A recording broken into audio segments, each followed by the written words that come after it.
नमस्कार, बहुत स्वागत है आपका। आप देख रहे हैं ग्रैंड ज्योतिष सीक्रेट। धनु राशि वालों, राहु केतु का राशि परिवर्तन हो रहा है।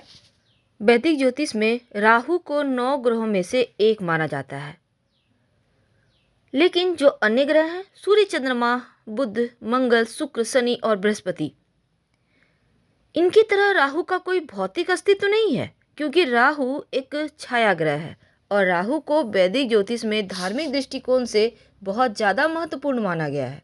क्योंकि पौराणिक कथा भी आती है कि सागर मंथन से जब अमृत का कलश मिला था, तो अमृत के लिए देवताओं और असुरों के बीच भयानक झगड़ा हुआ।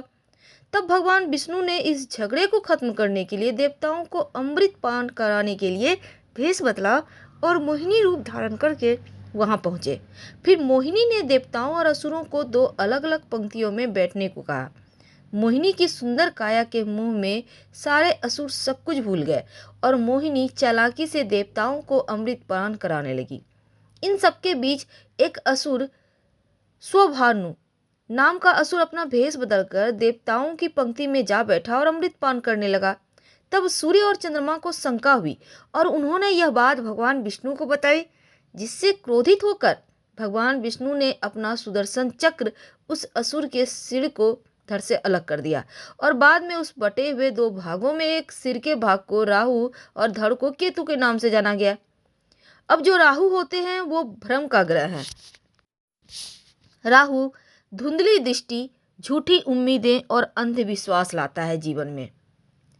राहु का प्रभाव आपको ख्यालों में खोए रहने हुए या फिर स्वप्न दिखाने वाला होता है और ये आपके जीवन पर बहुत प्रभाव डालता है। वैसे तो राहु जुआ, नशा, बुरी लत, अवैध चीज़ों और नया विचार, नई क्रांति, इसके भी कारक है। लेकिन जो भी इस बात पर निर्भर करता है कि राहु आपकी कुंडली में बैठा किस भाव में है, और यदि राहु आपके शुभ भाव में स्थित हो जाए तो सकारात्मक फल देता है, और अगर निगेटिव, नकारात्मक भाव में, अशुभ भाव में बैठ जाए तो जीवन में सिर्फ नकारात्मकता ही बढ़ता है। क्योंकि राहु का जो विस्तार है, राहु एक बहुत ज़्यादा ऊर्जावान ग्रह माना गया है। तो आपके जीवन पर राहु का इस परिवर्तन का क्या प्रभाव पड़ेगा, क्योंकि कुंडली के हर उस भाव के प्रभाव में वृद्धि करता है जहां ये बैठता है। तो वैदिक ज्योतिष में राहु एक प्रभावशाली ग्रह है, जो किसी भी ग्रह के साथ युति करे या फिर दृष्टि में आ जाए तो उसके ही जैसा व्यवहार करने लगता है। साथ ही जिस भाव में रहता है उस भाव के स्वामी की तरह व्यवहार भी करता है। अब ये जो हमारा आधुनिक दुनिया है, अब चूंकि राहु तकनीक का भी कारक है, उन्नति का कारक है, प्रतिनिधित्व करा आता है, लेकिन राहु मीडिया, विमान, तकनीकी, सभी पर राहु का प्रभाव तो है ही। इसीलिए आधुनिक दुनिया में राहु की पारंपरिक परिभाषा यानी एक अशुभ ग्रह से बदलकर नया विचार में, हम लोग कहते हैं ना, राहु एक्टिव है इसलिए कुछ नया करवा रहा है, उथल पुथल मचा रहा है। तो राहु के कुछ ऐसी जानकारी, लेकिन आज हम जानेंगे कि जो राहु ग्रह है सबसे धीमे गोचर करने, शनि के देव के बाद राहु ही चलते हैं और राहु का प्रभाव 1.5 साल तक एक राशि में रहता है। तो इस वर्ष भी जो राहु है 12 अप्रैल को 2022 सुबह 10:36 पर वृषभ राशि से निकलकर मेष राशि में गोचर करेंगे। तो आपके जीवन पर इसका क्या प्रभाव पड़ेगा, आइए जानते हैं विस्तार से। तो धनु राशि वालों, राहु आपके 5वें भाव में और केतु आपके 11वें भाव में गोचर करेंगे। तो राहु केतु का ये प्रभाव आपके जीवन में क्या कुछ बड़ा बदलाव देगा।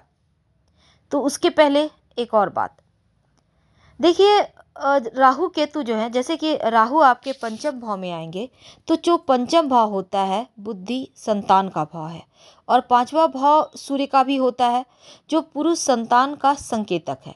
तो राहु अगर शुभ हो तो व्यक्ति अमीर, बुद्धिमान और स्वस्थ होता है, आपके इनकम अच्छे होते हैं, प्रगति करता है, दार्शनिक होता है। और दूसरी तरफ राहु अगर नीच का हो तो संतान बाधाएं देते हैं, या फिर पुत्र के जन्म के बाद पत्नी को स्वास्थ्य संबंधी परेशानी होती है। तो ऐसे में राहु का 5म भाव में आने से क्या होगा, बड़ा परिवर्तन। तो सबसे पहली बात, धनु वालों, आपके लिए देखिए जीवन साथी का स्वास्थ्य यहाँ पर बेहतर होगा, यहाँ पर टेंशन नहीं है, आपके रिश्ते बढ़िया रहेंगे और कारोबारी हैं तो मुनाफा प्राप्ति के योग यहाँ से बढ़ेंगे। लेकिन शत्रु के प्रति थोड़ा सावधानी भी रखिएगा। वैसे आप एक छोटा सा कम उपाय शुरुआत में ही कर ले तो बढ़िया है। आप देखिए सबसे पहली बात, एक बर्तन में गंगा जल भरें, अपने घर में ही एक लोटे में ले लें या किसी भी पात्र में, और उसमें एक चांदी का टुकड़ा डालकर बर्तन का ढक्कन लगाकर या ढककर घर में किसी सुरक्षित स्थान पर, पूजा पाठ के स्थान पर साइड में रख दें। और अपने पैर के अंगूठे में आप चांदी का जो बिछिया होता है उसको पहने, या आप सफ़ेद धागा भी बांध सकते हैं, सिंगल धागा बांधे पता भी नहीं चलेगा। तो उपाय आप शुरुआत में ही कर लीजिएगा। तो चलिए जानते हैं विस्तार से। देखिए, केतु जब तक वृश्चिक में है तब तक ज़्यादा अच्छा वक्त है, अध्यात्म की तरफ झुकाव देगा, लंबी यात्रा करवाएगा, देखिए थोड़े खर्चे करवाएगा। लेकिन जैसे ही केतु 11वें भाव में आएगा 12 अप्रैल को, तब जो व्यापारी हैं आपके इनकम में थोड़ा सा उथल पुथल मचाएगा। साथ ही आपको शेयर मार्केट, लॉटरी, जुआ, सट्टा यानी रिस्क वाला चीज़ों में इन्वेस्ट करने से बचना चाहिए।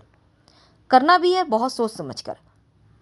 हालांकि जॉब करते हैं तो हालत आपके लिए बढ़िया है, सामान्य है, लेकिन रिश्तों में थोड़ा बहुत उथल पुथल है।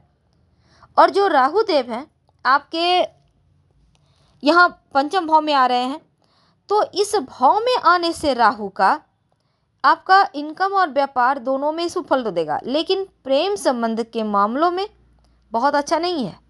तो थोड़ा सा रिश्तों के प्रति गंभीर होइए। अपने और अपने बच्चों के लिए थोड़ा सा आपको समय निकालना होगा, बहुत आवश्यक है।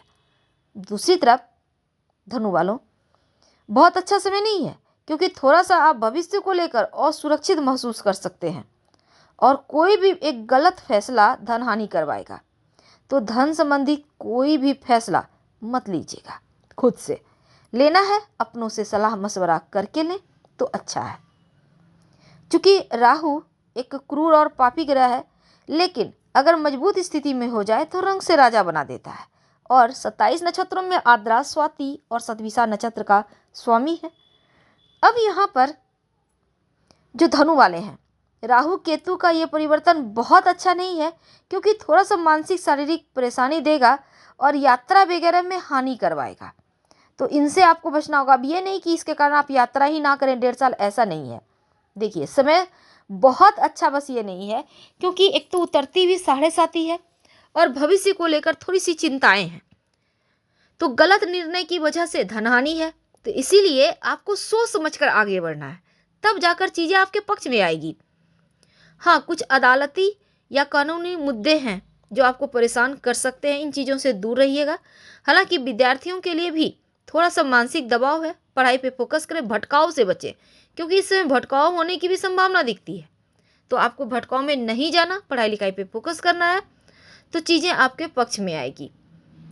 तो आपके लिए ये परिवर्तन बहुत सारे उथल पुथल मचाएगा, इसके लिए आप तैयार रहें। फिलहाल विदा लेते हैं, उपाय करते रहिए। हर हर महादेव, धन्यवाद।